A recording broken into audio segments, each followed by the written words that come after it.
So here we are in a beautiful day. I don't know.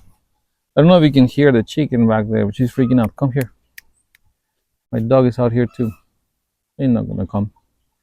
Um, and I wanted to talk about water today, real quick about water. And the background I'm gonna give you is that I did like 16 years of aquarium keeping. So I got all nerdy about it, especially at the end. I was um, this is a ginger may, by the way. It's a very cheap ass ginger may. The same company I bought this from sent me some tea. It was garbage, man. But this one was fine. Oh, the windy. Hopefully you don't fall. So I'll leave the link. It's okay. It's not that bad. And at the end, sometimes you want to have some cheap stuff to drink. To show other people and whatever. It's good. It's good flavor. It's not excellent. Anyhow, so water, especially at the end, was keeping shrimp called CRS, crystal red shrimp, cardenias and neocardenias and all that. I mean, that's kind of like a big mouthful there for you, and it has to do with, honestly, just basically it's just very bright colored looking little tiny shrimp that are the size of, you know like a penny or something like that. It's like a tiny thing. They have a lot of them. They look pretty cool. They manicure your plants when you have planted aquariums. So you just keep everything clean and nice. They need a little bit of feeding. They don't need a lot of feeding, but they're sensitive, so to certain water parameters. And for the shrimpologists out there, they're gonna obviously correct me because everyone has their own truth about it. I'm going to leave a link to my tank, which was a heavily planted tank, which is a no-no for a lot of people that do that. And the reason is because the water is a thing. What's in your water and how do you keep it and all that. And if they can be very permissive, but also like if you do it wrong, then as long if you do it wrong, it's kind of like the canary in the mine. So you want to have control over what's happening in your water. You control the temperature, the pH, hardness, carbonated hardness. You look if you're putting nutrients, if you have like an active or inactive substrate or inert substrate. If the substrate is putting out nutrients, or if you're adding them by the means of chemicals like potassium nitrate and ammonia, whatever. There's a nitrogen cycle there, and with the food, how these things decompose, and that adds some of the nutrients. So you have to. The truth is, if you don't want to be doing a lot of water changes, you don't want to be putting a lot of nutrients. And some people do that. They put a lot of nutrients and then do a lot of water changes. That's not really good for shrimp. So you want to keep shrimp and keep plants. You gotta find somewhere there the truth. And the truth is that doesn't matter where you get your water from, you got no control over it unless you pass it through reverse osmosis. So you can be like, oh, I'm gonna get my water from the beautiful lake I have there, or from the stream back in there. Like, no one is here. Like, around us we have like 30,000 acres of private hunting land and 30,000 acres of other hunting land. There's no one here. Like, it's a couple of houses. So like, really, if there is any stream, it's going to be very, pretty much okay. But you don't know what's on the rocks. Things leach. You just have no idea, man. And so you will just go by faith. And I'm not a very faithful person. I like data. So then you got to be testing your water, and to be testing water, it's kind of expensive unless you do it yourself. And there are ways to do it. I don't want to get into it. Just trust me. 16 years of digging around with it.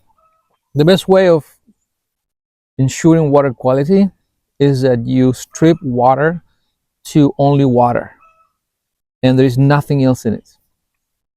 Then you have a blank canvas, and you can add stuff to it, right? So I will add the right amount of magnesium, calcium, and things that the shrimp will thrive on, and I will add only the specific amount of nutrients that my plants needed.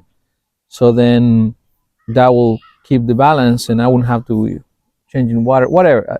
So the main point is you have water only, and then you can add stuff to it. So nowadays I make reverse osmosis water, which is 3 parts per million of total dissolved solids, basically nothing. And I add this brand of minerals, trace minerals, to harden the water and give me supplemental minerals. Then I don't need to add. So this is the whole thing. If you drink reverse osmosis, you're gonna die. You're not gonna die. It's fine. There is no scientific backing to the claim that reverse osmosis is not something uh, okay to drink. It's just some hearsay here and there. So I add the minerals because we are deficient in those minerals. They're not in the soil. Monoculture agriculture. Ah, you die. Monoculture agriculture. I was saying, I want to leave that there because it's cool, when things fall like that. And yeah, we just strip the soil from nutrients and whatever, and so then we end up needing those nutrients anyways. Are not in the food, and I would say that it's a good thing to take some supplements, and the water is a good way of getting them. So you don't trust what people are telling you about their water, or the municipalities telling you about their water. Like whoever's telling you, don't know what's in the water. You don't know what's in the air. You don't know what's in the water. You need to test the quality, and so therefore you can get a reverse osmosis system like this one. Very cheap. It's easy to install. If you can put a bulb in a bulb socket, you can probably figure that one out. It's not rocket science. Or you can get one of these gravity filters, like there are at Walmart. They measure the same. They don't last very long. They're kind of expensive compared to a reverse osmosis system that works with pressure. But that way you're gonna have good water. You're not gonna be polluting the world with a bunch of water bottles or whatever. You're not gonna be drinking hormone blocking, plastics, and drinking microplastics and all that stuff. And your water is gonna be determining the base of your tea. It's the cradle of the tea, the mother of the tea, and you're gonna have a consistent source. And even though like the water where I used to live was really good, it had really good quality, I would test it when I had all these aquatic animals in my aquariums. It would be different. What's going on in there? What's going on in there? I'm gonna go. Someone is like either laying the biggest egg ever, or I found a hawk once in there. Anyways,